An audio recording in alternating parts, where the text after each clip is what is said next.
For Global IT Skills presentation,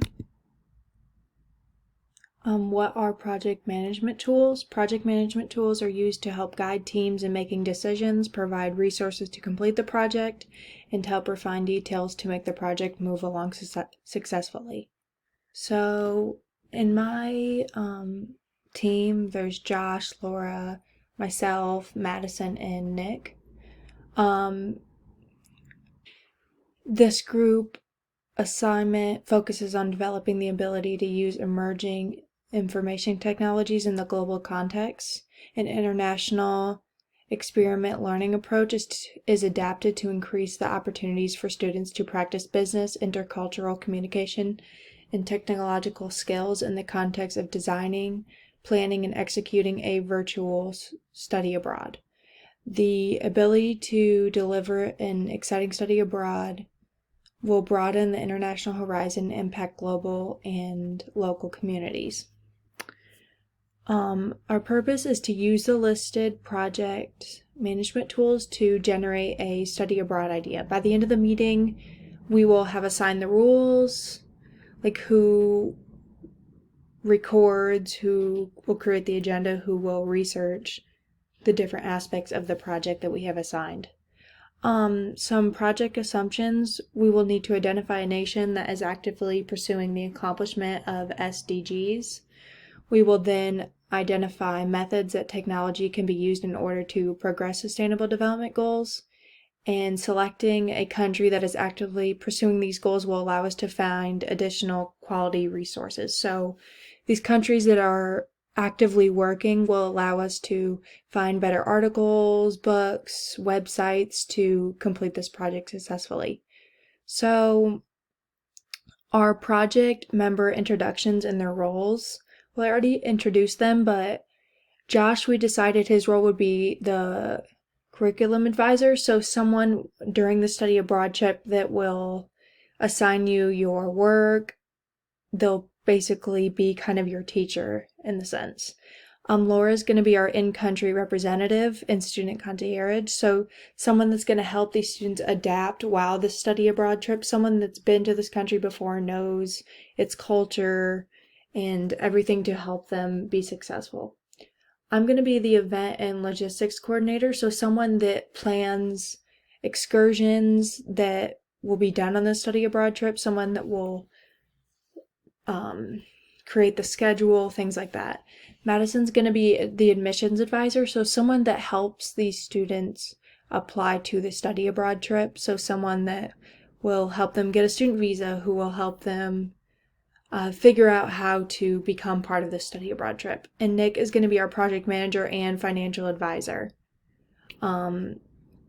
because he has some background with financials. So we decided we're going to meet minimum once a week with project communication regularly. So we've talked over email quite a few times, and we also created a text message group chat. So other communications plans, we'll talk in between meetings through Google Drives. We also have a shared Google Drive that we put all of our shared documents so we can all help each other out through this process. Our project plan: in the coming weeks, we'll continue to use our project management tools to refine our targeted sustainable development goals, identify the ways students can leverage global information systems to improve our goals. We will continue to refine our project and specific methods to achieve both an educational study abroad program and an effective use of resources to assist SDGs.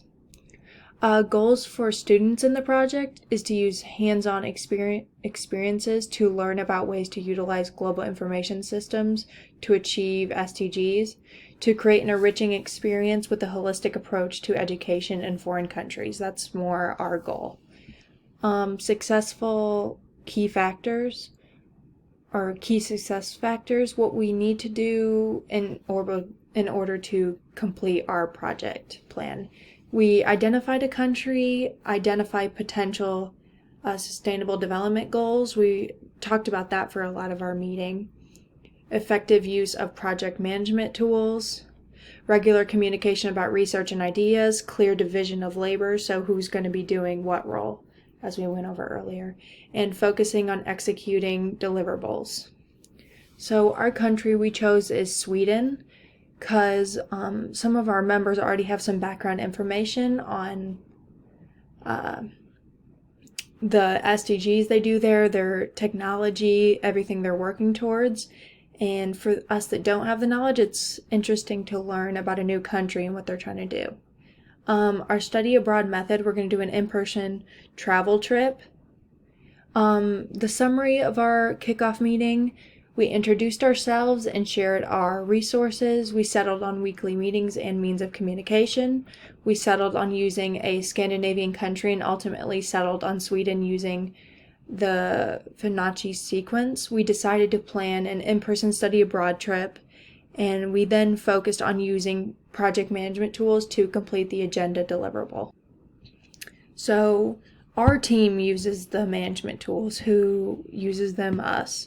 Our team uses these tools to decide what country to choose, pick some sustainable development goals, and brainstorm ideas, and to refine details about our project agenda and to improve overall communication and success. Some tools we used was the user story format, Fibonacci sequence, pruning the product tree technique, and the Salebook technique, and also SMART goals. Why are these tools used? Our team used these tools to communicate ideas or create ideas in an organized and productive way. So everybody on our team will have a different user format story. So as mine, I said, as an educational advisor, I want to research and develop ways for students to use global information technology to assist in Sweden's pursuit of sustainable development goals. So for our project, we decided to do more role-playing roles.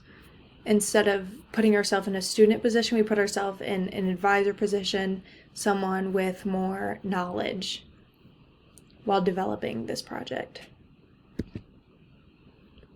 How we use the Fibonacci sequence to create the user story format. Discussing what we want to accomplish as a team for our team project and taking on role-playing roles to accomplish individual and group project goals. Choosing what SDGs we want to focus on and using the sequence to narrow down the options. Where are these tools being used? The project management tools are being used during our Zoom meetings or emails when we discuss more general questions. Our SMART goals for specific or S, by the end of the meeting, assigned roles will be made. For M, we did, or measurable, by the end of the meeting, decide on the nation for our project. For attainable or A, we said by the end of the meeting, decide on how the study abroad project would be achieved. Through an in-person experience, through tours, or maybe possibly a virtual experience. For realistic or R, we said by the end of the meeting, develop a mutual understanding of assumptions for the group and the risks we face. And for time-bound or T, we said by the end of the meeting, complete the missing sections of the below agenda. So complete the kickoff meeting agenda. When are these tools used, the project management tools? They'll be used anytime the group is consulting about project ideas because they are easy systems to resolve possible conflicting opinions, and they also create a clear map on how to get to the final goal, which is complete our study abroad project. Pruning the tree technique. The objective of this is to allow groups to brainstorm with team members and add these features to the template and then discuss the results and prune back the tree until we have satisfactory vision of the final project. Pruning the tree helps to consult groups and decide which features of the project process to prioritize. So the root of the tree is your base ideas, in this case choosing a country or creating a plan. Or choosing like meeting times. The trunk represents your existing ideas that have not been crossed out yet. The branches represents your process researching your country or the SDGs of that country. And the leaves represent the decisions of what SDGs you chose or what study abroad program you chose. The sailboat technique, we used this to help decide as well. The rocks represent a possible risk or obstacle of your process. These can persist for a long time if your team doesn't come up with a way to address them. Rocks in this case can be making no effort to try to communicate or even create a group at all.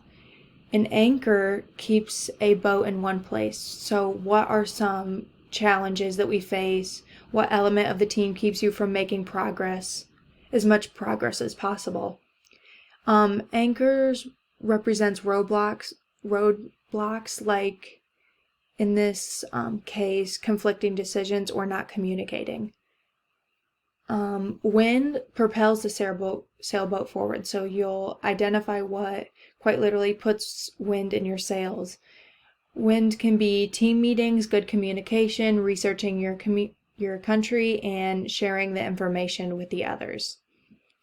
And the land is where your boat is needed or where it's headed. So using the sailboat metaphor, it represents your goal or vision for the project. It can include both long and short-term objectives of your team. The land or goal in this case is finalizing your final project and creating a study abroad trip with your group. And that's all. Thank you.